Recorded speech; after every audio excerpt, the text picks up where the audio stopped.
Saudara dan saudari yang terkasih, di dalam nama Tuhan kita Yesus Kristus, damai sejahtera Tuhan senantiasa tinggal bersama kita di mana saja berada. Tuhan memberkati. Hari ini kita tidak ada katekisi khusus. Pembahasan kita hari ini, saya hanya memberi jawaban atas pertanyaan-pertanyaan yang datang di channel saya. Sebenarnya saya tidak perlu menjawab karena sudah video saya yang lalu sudah saya memberikan penjelasan. Tapi pertanyaan yang sama terus mengalir ya. Pertanyaannya itu, kenapa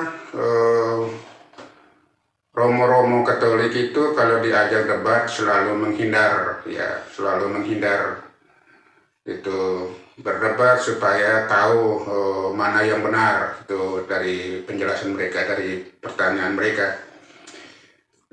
Video yang lalu sudah saya buat itu video apakah seorang imam Katolik itu boleh meladeni perdebatan dengan pendeta dari Kristen Protestan. Itu sudah saya jelaskan di video panjang lebar. Tapi masih juga pertanyaan yang sama yang datang ke channel saya. Maka saya hari ini untuk memberikan penjelasan supaya bisa memahami sejarah mengapa sikap gereja itu tidak meladeni perdebatan. Nah, penjelasan saya ini, jawaban saya ini, saya beri judul, Perdebatan Katolik dan Protestan telah ditutup Konsili Trente. Mau apa lagi? Ini judulnya. Saya ulangi lagi. Perdebatan Katolik dengan Protestan telah ditutup Konsili Trente. Mau apa lagi? Nah, sebelum saya menjelaskan jawaban saya ini, saya menyampaikan bahwa materi yang sama juga sudah saya kirim di Facebook. Jadi kalau memang mau baca, itu materi yang sama sudah saya kirim di Facebook, itu bisa dibaca di Facebook ya. Tema yang sama, materi yang sama. Oke, kita bisa mulai penjelasan saya supaya orang-orang yang bertanya yang begitu mengharapkan perdebatan itu bisa mengerti latar belakang sejarah mengapa gereja Katolik pada umumnya dan imam-imam Katolik pada khususnya tidak meladeni perdebatan dengan Protestan. Oke, mari kita bersama-sama mendengarkan apa yang saya jelaskan ini. Perdebatan antara Katolik dan gerakan reformasi Protestan bukanlah fenomena singkat atau reaktif, melainkan proses teologis yang berlangsung intens selama kurang lebih 18 tahun, sejak tahun 1517, ketika Martin Luther memicu krisis eklesia di Eropa Barat. Jadi, saya mau menjelaskan kepada kita semua bahwa perdebatan sudah berlangsung selama 18 tahun. Ini di latar belakang sejarahnya. Sudah 18 tahun perdebatan itu berlangsung. Gereja Katolik sudah memberikan jawaban. Ya, dan sudah selesai. Jadi ingat bahwa perdebatan itu sudah berlangsung selama 18 tahun sejak tahun 1517 ketika Martin Luther memicu krisis eklesial atau krisis gereja di Eropa Barat. Nah, gereja Katolik tidak serta-merta menjawab reformasi dengan emosi atau kekerasan, ya, melainkan dengan discernment teologis yang panjang, serius, dan sistematis yang puncaknya terjadi dalam Konsili Trente tahun 1545 sampai 1563. Ya, puncak jawaban itu melalui Konsili Trente. Supaya tahu konsili itu bukan sesuatu yang sederhana, saya menyampaikan begitu, bukan sesuatu yang sederhana. Konsili itu besar, yang dihadiri oleh para uskup sedunia, bukan main-main, ya. Keputusan itu keputusan kanonik yang mengikat semua umat Katolik sedunia atau umat Katolik semesta. Itu. Jadi keputusan itu sudah final dan mengikat secara kanonik, maksudnya secara hukum gereja, sudah selesai. Itu. Maka gereja itu kalau memang ada pertanyaan-pertanyaan, tugas gereja itu hanya untuk menjelaskan, bukan untuk berdebat, menjelaskan. Ya. Jadi bukan untuk melayani debat. Oke, poin pertama. Poin pertama, reformasi sebagai krisis teologis bukan pembaharuan internal gereja. Itu poin pertama. Sejak awal reformasi Protestan tidak berdiri sebagai reformasi internal gereja, melainkan sebagai penolakan terhadap 5 struktur fundamental gereja Katolik. Apa 5 struktur fundamental? 1. Otoritas magisterium. Sampai sekarang itu yang ditolak itu. Otoritas magisterium. Dan magisterium itu siapa? Magisterium itu persekutuan para uskup sedunia yang diketuai oleh uskup Roma sebagai pengganti Rasul Petrus. Itu. Jadi simbol dari magisterium itu paus, ya. Tapi bukan paus sendiri, paus bersama para uskup sedunia. Maka kalau memang Martin Luther menolak paus, itu adalah menolak magisterium, karena paus adalah simbol magisterium. Yang kedua, tradisi apostolik. Ini sudah berkali-kali dijelaskan. Yang ditolak yang kedua, tradisi apostolik. Tradisi apostolik itu artinya pewartaan iman Kristiani, iman Katolik itu secara lisan yang keluar langsung dari mulut para muridnya, para rasul. Nah, itu namanya tradisi apostolik. Yang ketiga, sakramentalitas gereja. Maksudnya sakramen itu ada 7, lalu ditolak 5, hanya 2. 2 sakramen yang diterima itu pun sudah memberi pemaknaan yang sangat berbeda. Memberi makna baru, berbeda dengan apa yang diajarkan oleh gereja Katolik. Yang ketiga, imamat hierarkis itu, menolak sakramen imamat, ya. Menolak sakramen imamat sehingga Martin Luther dengan pengikut-pengikutnya itu sudah putus dari suksesi apostolik. Apalagi Martin Luther itu seorang imam, dia tidak punya wewenang untuk menabiskan orang lain, ya. Itu menolak imamat atau hierarkis. Yang ketiga, eklesiologi apostolik, itu konsep tentang gereja apostolik itu menolak. Jadi 5 hal ini yang ditolak oleh gerakan reformasi, ya, bukan upaya pembaharuan gereja dari dalam, tetapi menolak 5 struktur fundamental gereja Katolik. Saya ulangi lagi: 1, otoritas magisterium. Yang kedua, tradisi apostolik atau tradisi suci. 3, sakramentalitas gereja. Yang keempat, imamat hierarkis dan eklesiologis apostolik.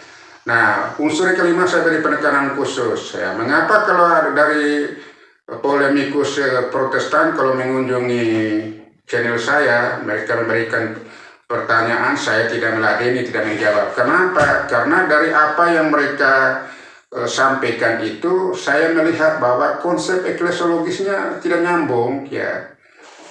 Itu jadi masalah. Konsep eklesiologisnya tidak nyambung dengan gereja Katolik, sehingga kalau kami menjelaskan juga tidak masuk, ya, tidak akan terima. Makanya malas itu kalau saya mau menjelaskan itu. Sehingga saya biarkan, saya tidak mau meladeni. Karena dari cara berpikir tentang konsep eklesiologisnya sudah jauh, sudah berbeda jauh. Ya, maka saya tidak meladeni untuk menjawab pertanyaan-pertanyaan yang datang di channel saya. Nah, konsep-konsep kunci seperti sola scriptura, sola fide, penolakan terhadap 7 sakramen, dan relativisasi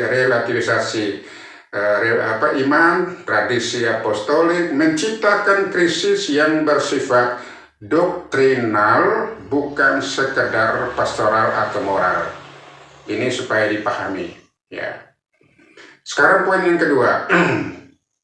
Poin yang kedua adalah Konsili Trente sebagai jawaban final gereja. Ini sudah dari judulnya sudah jelas itu. Konsili Trente itu sebagai jawaban final gereja Katolik terhadap gerakan reformasi.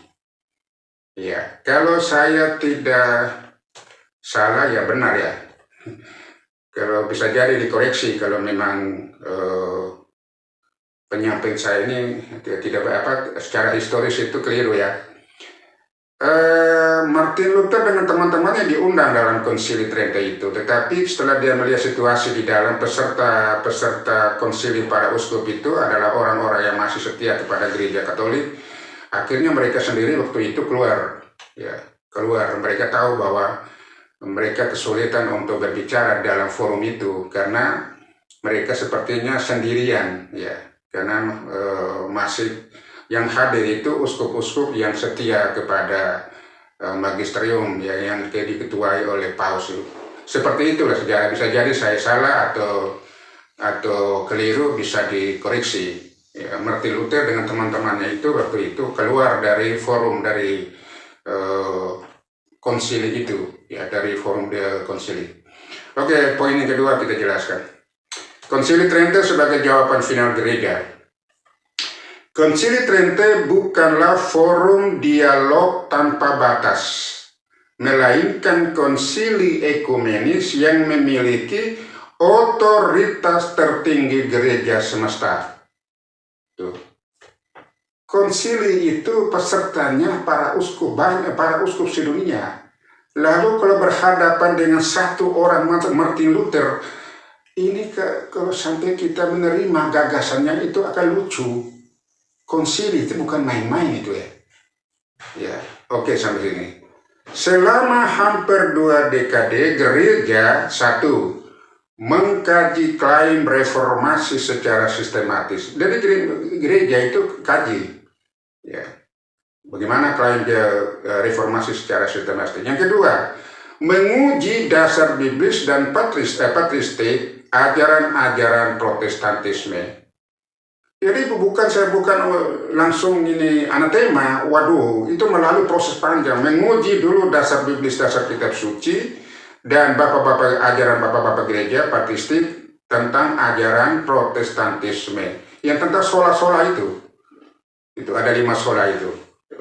Yang ketiga, menimbang kontinuitas ajaran dengan iman apostolik. Ini harus dilihat ini, ya, sesuai dengan iman yang diwariskan oleh para rasul atau di luar dari iman yang diwariskan oleh para rasul. Ya, patokannya itu iman yang diwariskan oleh para rasul. Kalau sudah di luar dari ajaran iman yang diwariskan oleh para rasul, memang harus ditolak. Ya, harus ditolak. Tidak bisa kita pakai tafsir sendiri kalau kita mengajar sendiri. Nah, hasilnya jelas dan tidak ambigu.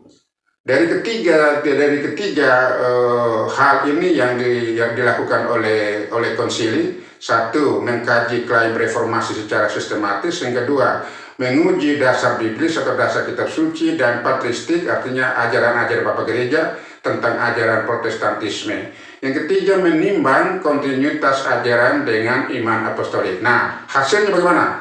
Hasilnya jelas, tidak ambigu, bahwa seluruh konsep teologis inti Protestantisme yang 5 sola itu dikutuk secara dogmatis dengan status anatemasit karena dinilai bertentangan dengan iman yang diwariskan oleh para rasul.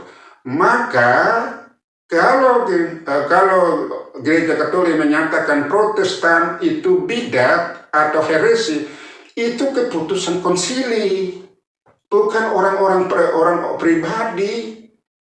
Itu keputusan konsili. Kami hanya menyampaikan. Begitu loh keputusan konsili. Keputusan konsili itu keputusan yang mengikat secara kanonik, secara hukum gereja untuk gereja Katolik semesta. Ya. Bahwa ajaran yang disampaikan oleh Martin Luther itu, konsep teologisnya itu bertentangan dengan ajaran iman Kristiani yang diwariskan oleh para rasul. Selesai. Ya, bukan kami orang Katolik secara pribadi menyatakan, oh Protestan ini bidat, Protestan ini heresi. Bukan, ini hasil konsili. Hasil konsili Trente diputuskan secara bersama. Itu persekutuan atau komunitas para uskup sedunia yang diketuai oleh Paus sebagai uskup Roma dan juga sebagai pengganti Santo Petrus. Iya, ini keputusan mengikat, tidak bisa dirubah. Nah sekarang kalau Anda mau mengajak debat, pertanyaannya, apakah hasil debat itu dapat mempengaruhi, bisa membatalkan hasil konsili? Ya tidak, memang yang debat itu siapa? Yang debat itu siapa? Sadar diri loh. Kamu siapa mau berdebat itu?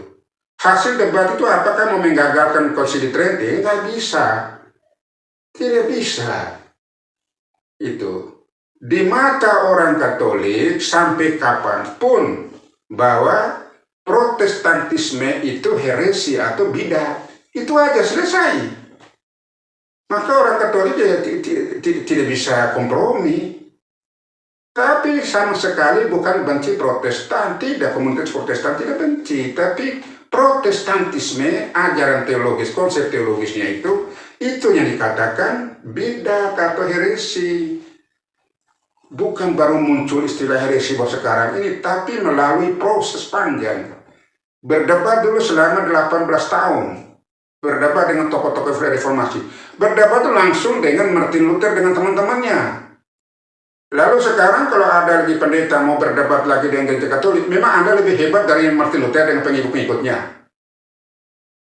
Artinya Anda menyatakan bahwa Martin Luther dulu lebih bodoh, saya yang pintar, saya saja mau debat lagi. Kok mikir ya, lihat dirimu sendirilah. Iya, kalau ajak debat lagi gereja Katolik, apakah Anda merasa Anda lebih hebat dari Martin Luther, Anda lebih hebat dari Zwingli, Anda lebih hebat dari John Calvin? Iya. Kan waktu itu gereja berhadapan langsung, debat langsung dengan orang tokoh-tokoh reformasi itu, dengan Martin Luther, dengan Zwingli, dengan John Calvin, berdebat langsung saat itu. Selesai. Sekarang mau diajak debat lagi dengan gereja Katolik, kesimpulan Anda tidak puas dengan apa yang didebatkan oleh Martin Luther dengan teman-temannya. Martin Luther saat itu tidak berkutik. Tidak berkutik. Bahwa konsep teologis yang sola lima sola itu tidak bisa dipertanggungjawabkan. Itu minta dia diekskomunikasi, beri waktu supaya dia bertobat dan menarik kembali konsep teologis yang sola. Apa? Dia tidak mau. Malahan dia membakar bula yang dikirim oleh Paus itu. Ya kalau begitu ya sudah, dia anatema. Mau apa lagi? Iya. Debat sudah berlangsung selama 18 tahun itu. Ingat tidak, 18 tahun loh. Lalu sekarang Anda mau ajak lagi debat dengan gereja Katolik. Mau apa lagi debat itu? Sadar diri, Anda lebih hebat dari Martin Luther. Apakah Anda lebih hebat dari Zwingli? Lebih hebat dari John Calvin? Loh, Anda hanya pengikut saja, kok merasa diri lebih tinggi dari mereka, mau dapat lagi gereja Katolik? Mau apa lagi dapat ini? Sudah selesai. Ya. Dan hasil keputusan dari konsili itu sifatnya mengikat dan final secara kanonik, secara hukum gereja. Nah sekarang Anda yang komunitas Protestantisme yang sudah dianatema, dinyatakan bidat, Anda sudah berada di luar persekutuan gereja Katolik, sehingga Anda kalau mau berbicara apa saja itu di luar tembok gereja Katolik itu, nggak ada ngaruhnya dengan gereja Katolik. Kami orang Katolik sama sekali tidak begitu respon sebenarnya itu. Karena Anda sudah di luar. Iya. Ngapain Anda mau berdebat tentang ajaran-ajaran bapak-bapak gereja?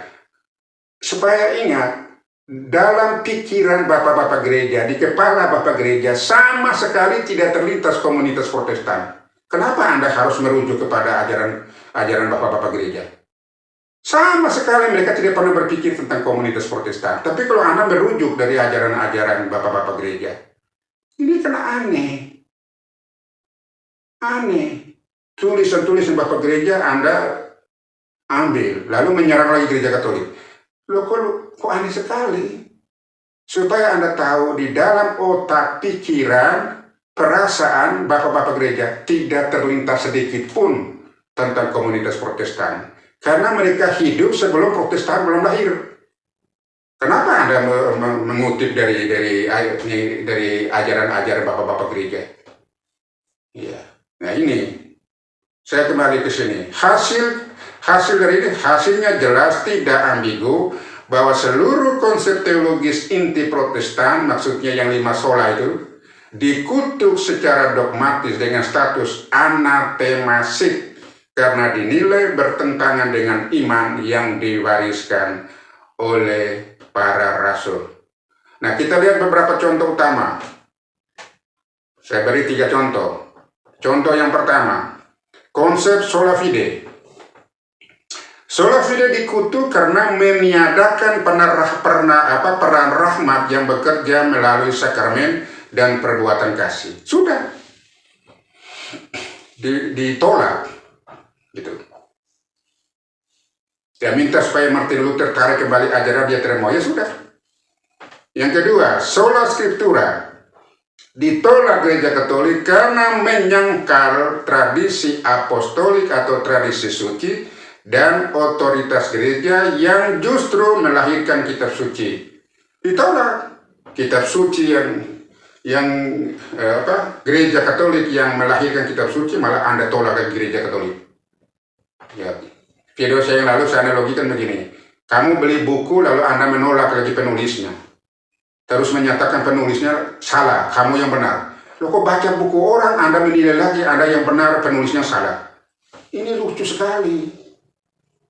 Iya. Terus yang ketiga apa? Penolakan sakramen dikutuk karena memutuskan ekonomi keselamatan yang bersifat inkarnasional. Ingat video saya yang kemarin yang terakhir itu Protestantisme dan kecenderungan, saya tidak menuduh semua loh, kecenderungan anti inkarnasi. Ya, maka video itu juga banyak tanggapan dengan tanggapan marah-marah. Saya dalam hati nggak bisa kalau menanggapi video itu dengan bahasa yang sopan lah. Kok Anda kok emosional, marah-marah lagi. Akhirnya saya baru ingat, oh memang Martin Luther juga orang temperamen. Iya, Martin Luther juga marah-marah waktu itu. Waktu berdebat dengan temannya sendiri, dari ke Katolik temannya sendiri. Oh itu bahasa dia, bahasa yang sebetulnya memalukan itu. Bahasa kotor yang dia keluarkan. Kasar dan bahasa kotor. Iya, mungkin dari karakter Martin Luther itu memang dilestarikan oleh Anda. Ya, kalau berdebat itu keluarin kata-kata yang tidak bagus. Iya, kata-kata kasar. Nah, ada beberapa orang dari Katolik itu mau publikasikan buku harian Martin Luther itu. Waduh, saya bilang ngapain juga, dia kan seorang imam Katolik, memalukan itu. Catatan buku harian Martin Luther kalau dibaca, waduh, kasar sekali kata-katanya itu. Dan itu ada yang Katolik bilangnya akan dipublikasikan buku harian dari Martin Luther ini. Saya bilang, aduh, yang malu bukan hanya saudara kita yang Protestan, kita juga ikut malu karena dia seorang imam Katolik ya. Ya, maka saya dalam hati loh, kalau menanggapi ya pakai bahasa yang sopan sedikit lah. Kasar sekali bahasanya. Baru saya ingat, oh iya betul. Karena Martin Luther juga orangnya temperamen dan biasa mengeluarkan kata-kata yang kasar, kotor. Ya. Jadi itu ya sehingga saya tidak tersinggung ya, saya tidak tersinggung. Oh memang begitu. Kalau pengikutnya Martin Luther memang harus begitu. Kata-katanya selalu dominan kasar itu. Gitu. Oke, ini 3 contoh ya. Yang pertama, sola fide dikutuk karena meniadakan peran rahmat yang bekerja melalui sakramen dan perbuatan kasih. Ini sudah banyak ke video sudah dijelaskan secara tuntas. Yang kedua, sola scriptura ditolak karena menyangkal tradisi suci atau tradisi apostolik dan otoritas gereja yang justru melahirkan kitab suci. Yang ketiga, itu penolakan sakramen karena dikutuk karena memutus ekonomi keselamatan yang bersifat inkarnasional. Nah, anatema dalam Trente bukan kutukan emosional. Ini ingat ini. Anatema dalam Konsili Trente bukan kutukan emosional, melainkan penetapan batas iman demi menjaga kemurnian depositum fidei. Ya. Jadi itu maksudnya, bukan emosional, bukan keputusan emosional. Saya ulangi lagi, anatema dalam Konsili Trente bukan kutukan emosional, melainkan penetapan batas iman demi menjaga kemurnian depositum Dei, depositum iman, ya, yang dibariskan oleh para rasul. Sekarang poin yang ketiga, makna anatemasit. Penutup bukan undangan debat baru. Ini ingat ini. Saya ulangi lagi poin ketiga. Makna anatemasit sebagai penutup bukan undangan debat baru. Ya. Dalam teologi Katolik, dogma yang menetapkan konsili ekumenis ini bersifat final dan mengikat secara kanonik. Sudah selesai. Final dan mengikat. Kalau Anda mau membatalkan hasil konsili Trente, Anda harus melakukan konsili. Ya, makanya Roma 4 minta, kamu buat konsili. Bisa nggak buat konsili itu? Baru Anda memutuskan bahwa membatalkan hasil konsili Trente. Gitu. Harus melalui konsili, bukan dengan debat pribadi. Memang debat pribadi, Anda siapa yang mau debat itu? Bisakah membatalkan ini hasil konsili itu? Saya analogikan begini, DPR bersama Presiden itu menyusun dan mengesahkan undang-undang, misalnya undang-undang pendidikan nasional. Lalu Anda tidak mau menolak, tapi Anda pribadi, Anda membuat lagi undang-undang sendiri yang pribadi, paksa negara Indonesia mengikuti undang-undang Anda. Oh, ini kan gila ini. Ya, warga negara apa seperti itu? Mana yang sah? Yang sah itu adalah undang-undang yang disusun dan disahkan oleh DPR bersama Presiden. Analoginya begitu loh. Nah, sekarang konsili Trente itu konsili besar, konsili ekumenis yang dihadiri oleh para uskup sedunia. Lalu Anda sendiri mau berdebat, maksudnya supaya membatalkan hasil konsili Trente itu, memang Anda siapa?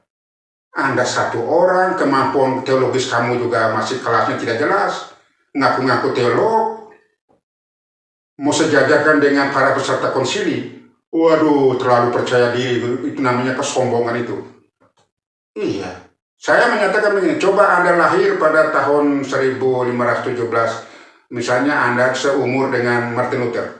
Saya yakin belum tentu Anda diminta menjadi peserta konsili. Enggak ada model mau jadi peserta konsili. Saya yakin, tidak mungkin Anda dilibatkan menjadi peserta konsili. Yang menjadi peserta konsili itu bukan orang sembarangan. Kemampuan level akademisnya sudah, saya bilang, loh kamu nih menganggap konsili Trente itu selevel pikiran Anda kah? Dapat ijazah doktor juga tidak jelas dari mana sekolahnya, perguruan tingginya. Kalau sudah mau kritik lagi hasil konsili Trente, memang Anda siapa? Iya, Martin Luther waktu itu dia keluar dari forum itu karena tidak tahan. Oh, Anda sepertinya kok enak betul omong tentang Trente itu konsili tidak jelas. Bodoh, memang kamu siapa? Itu. Makanya saya menyatakan sadar dirilah Anda nih. Doktermu belum aduh belum pantas untuk berbicara tentang hasil konsili itu. Iya,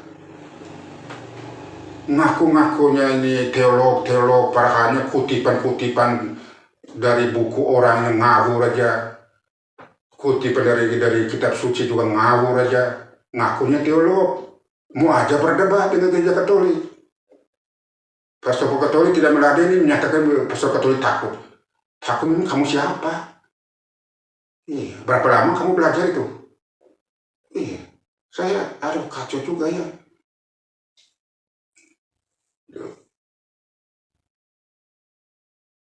Ya, kita kembali ke sini.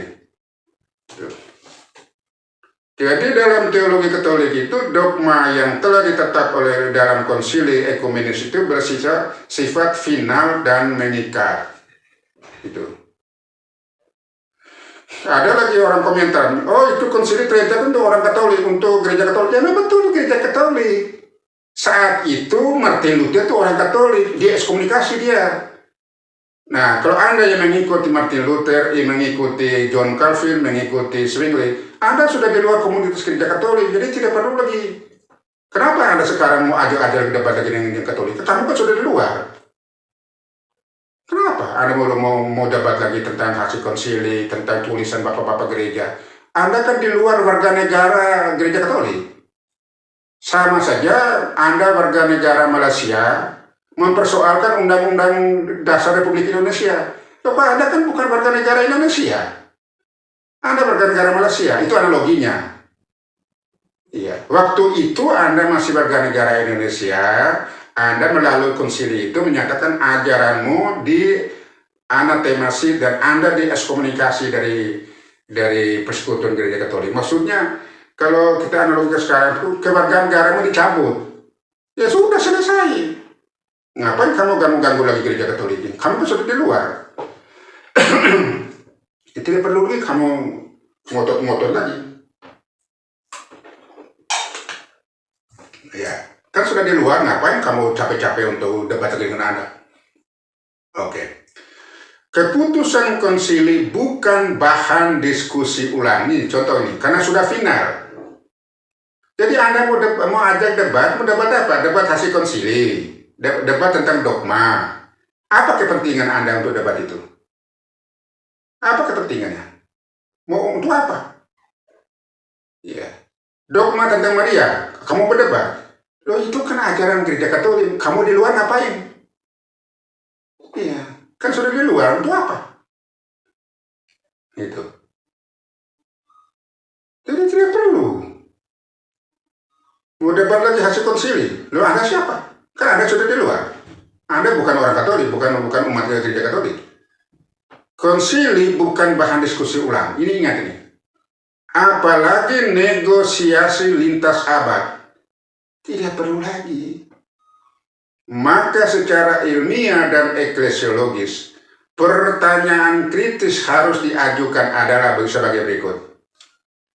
Jika semua posisi teologis protestantisme telah dianatemakan secara resmi oleh gereja universal, maka apa yang sebenarnya masih diperdebatkan hari ini? Apa yang mau diperdebat lagi hari ini? Sudah selesai semua. Iya. Mau berdebat apa? Itu. Kalau Anda mau debat hasil konsili, Anda kan bukan umat Katolik. Ya. Kalau Anda mau debat tentang dogma-dogma gereja, Anda kan bukan orang Katolik.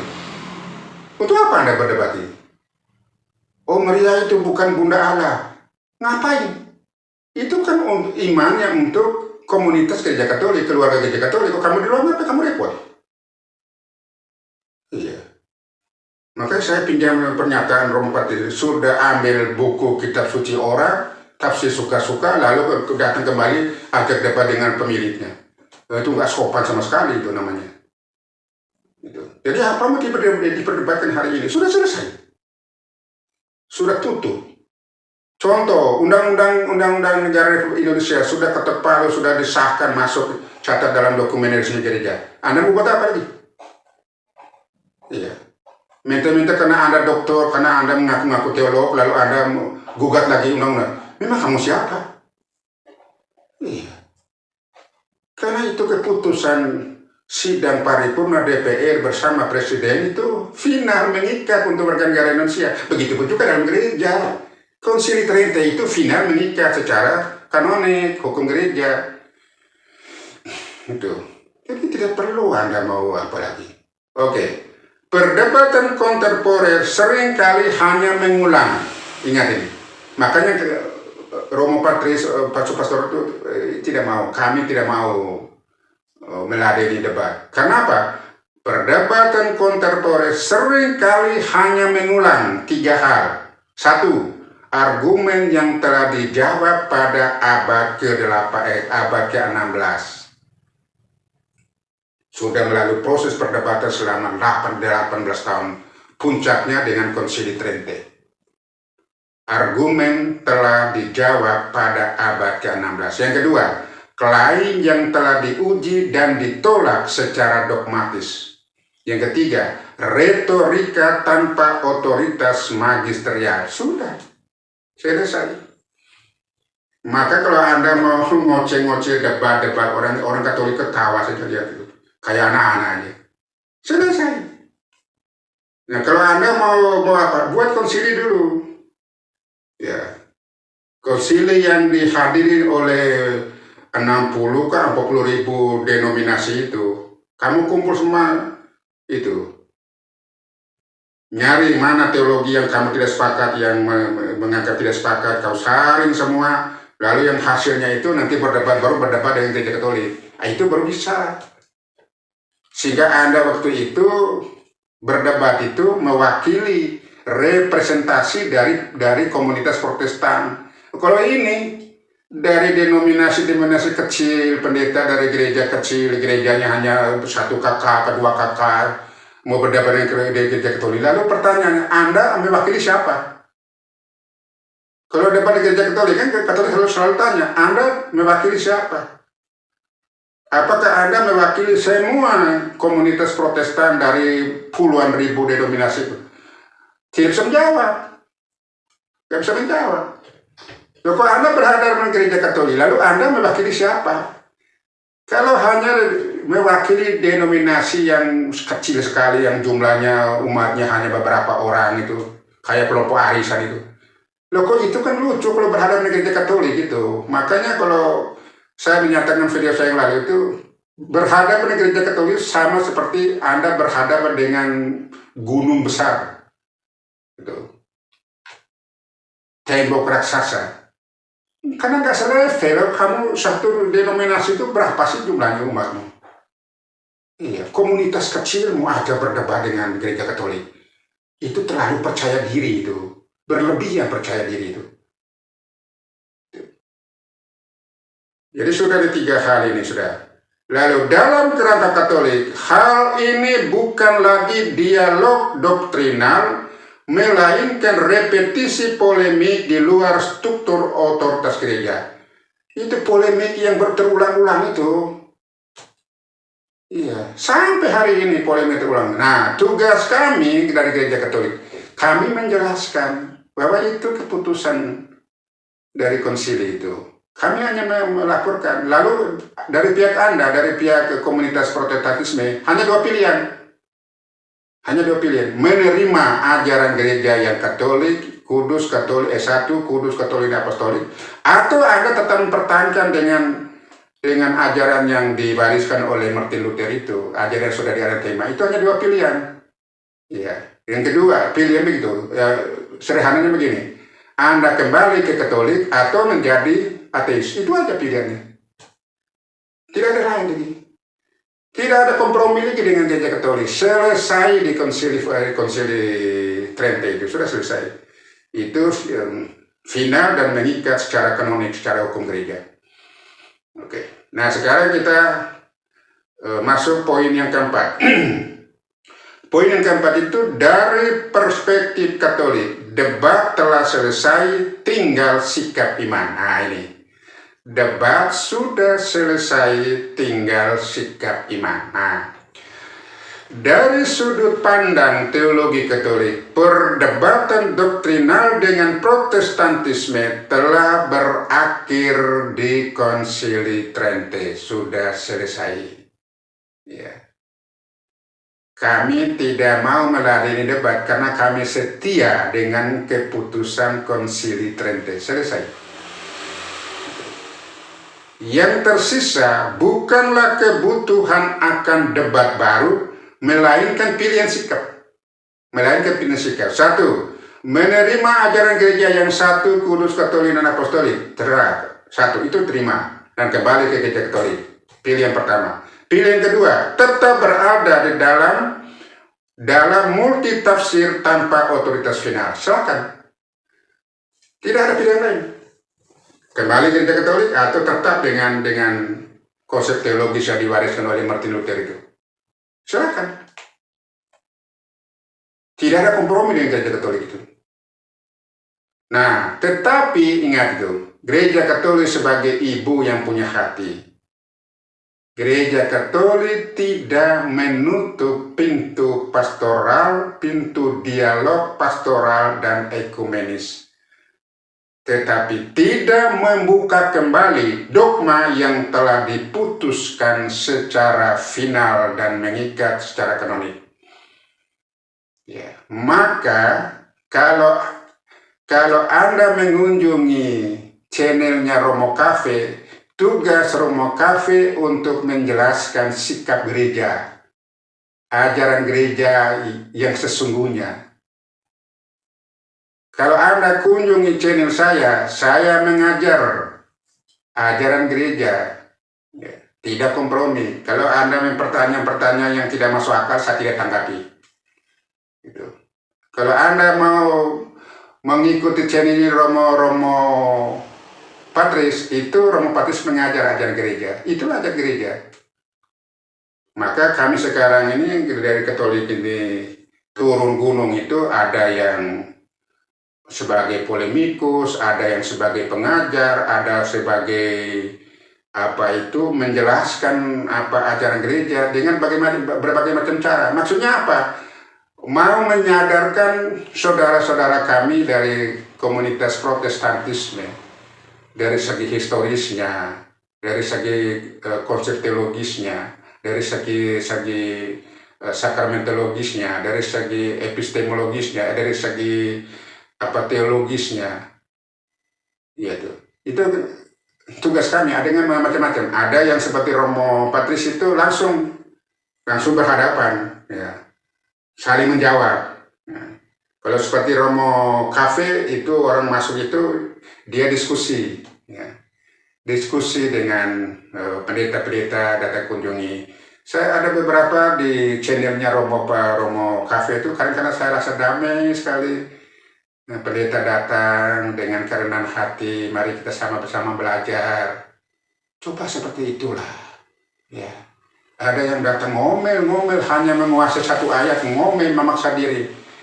Romo Cafe dengan sabar menjelaskan. Nah, kalau Romo Patris gayanya lain. Langsung berhadapan, langsung tanggapi, lalu diselingi dengan ketawa kecil. Itu gaya beliau itu. Loh, kami yang lain mengajar dengan berbagai macam cara. Kenapa? Karena kami sudah belum sampai setahun itu kami turun gunung untuk mempertanggungjawabkan iman ajaran gereja Katolik. Karena selama ini gereja Katolik itu diam aja, mau ngomong apa, khotbah di gereja mau ngomong apa, ya gereja Katolik menyembah berhala lah, gereja Katolik menyembah Maria lah, gereja Katolik menyembah Paus lah, gereja Katolik menjual surat indulgensi. Saya juga heran kok indulgensi kok surat. Kok indulgensi kok surat ya? Bagi orang Katolik, telinga orang Katolik itu aneh ya, indulgensi kok surat. Siapa yang mengajar Anda bahwa indulgensi itu surat itu? Surat indulgensi. Itu sebenarnya proklamasi kebodohan itu kan. Kok indulgensi kok surat? Saya kadang ketawa sendiri kok. Siapa yang mengajar itu kepada Anda itu? Indulgensi itu surat. agak ya bagaimana ya, kadang-kadang ketawa geli juga ya. Selalu tanya indulgensi, surat. Kok indulgensi, kok surat itu kan? Nggak ngerti saya. Iya. Oke ya, saya kira begitu. Saya tutup dengan penjelasan kita dengan kesimpulan sebagai penutup ya.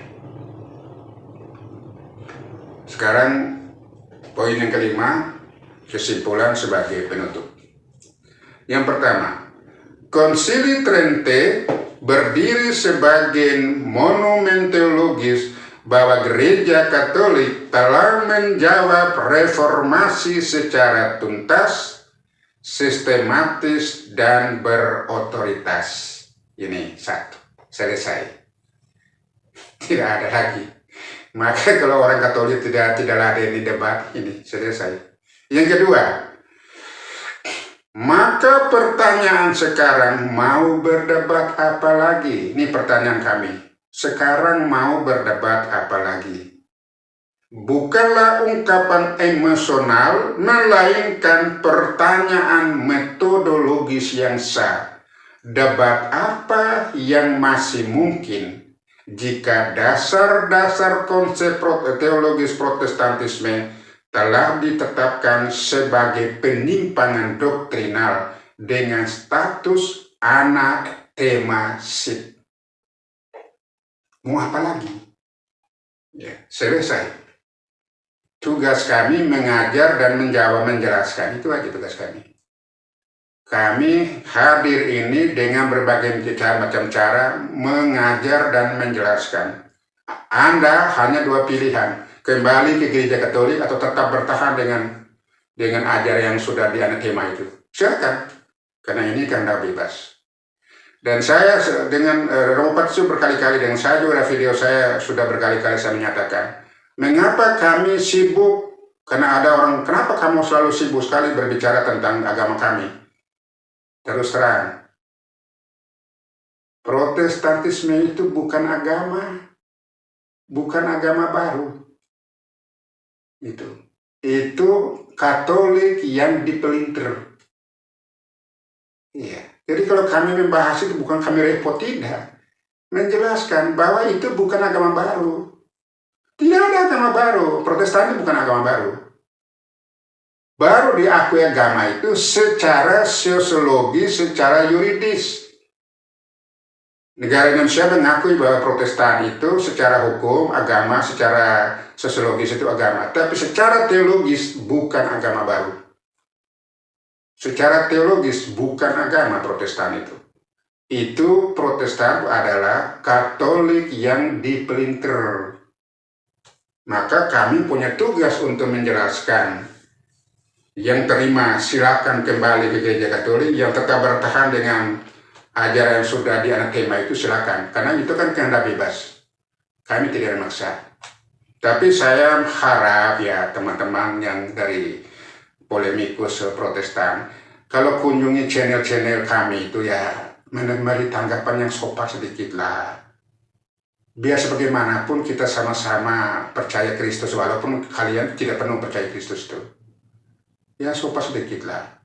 Jangan mengikuti sifatnya Martin Luther yang temperamen itu. Kata-kata kasar sekali waktu dia berdebat dengan teman-temannya sama-sama teolog dari Katolik itu. Dia sudah terjepit, sudah tidak bisa menjawab lagi, sudah kata-kata kasar yang dikeluarkan. Dan ini yang dipakai oleh polemikus Protestan itu. Misalnya Deki Ngada, soalnya kalau dia menjelaskan itu kata-kata yang pertama itu 5 menit sampai 10 menit pertama itu kata-kata kasar yang keluar itu, ya, menjelek-jelekkan orang itu. Ya saya tidak heran itu. Begitupun juga kunjung ke channel saya, buat pertanyaan dengan bahasanya membuat kita tersinggung ya. Saya bilang, wah ini betul juga karena Martin Luther juga mengajar seperti itu ya. Ya mudah-mudahan supaya kita sadar ya itu. Nah, dalam terang iman Katolik, bukan gereja yang belum menjawab, melainkan reformasi yang sejak awal menolak jawaban gereja itu sendiri. Makanya kami tidak mau meladeni untuk berdebat. Untuk apa berdebat? Karena Anda sudah menolak. Ngapain? Iya. Tapi kami mau menjelaskan supaya mengapa kami menjelaskan dengan berbagai macam cara. Menjaga jangan sampai kaum muda Katolik terjerumus terhadap konsep teologis protestatisme. Yang kedua, menyadarkan komunitas kaum muda protestantisme supaya sadar sejarah bahwa Anda ini sudah 500 tahun itu sudah diberi ajaran-ajaran yang sudah dibidatkan oleh gereja Katolik. Nah, kembali lagi pilihan, hanya dua. Kembali di gereja Katolik atau Anda tetap bertahan dengan kehidupan dari ajaran konsep teologis yang sudah dianatema. Saya kira begitu, saudara-saudara yang terkasih. Saya tidak bermaksud untuk menyinggung apa atau membuat orang lain tersinggung, tapi bagi saya ini saya hanya menjelaskan dari pertanyaan-pertanyaan kenapa orang Katolik tidak mau meladeni debat segala macam ini persoalannya. Ya, karena hasil konsili Trente itu final dan mengikat secara kanonik, secara hukum gereja, selesai. Mau buat apa lagi? Itu. Oke, saya kira demikian, saudara-saudari yang terkasih dalam Kristus. Semoga Tuhan memberkati kita semua. Amin.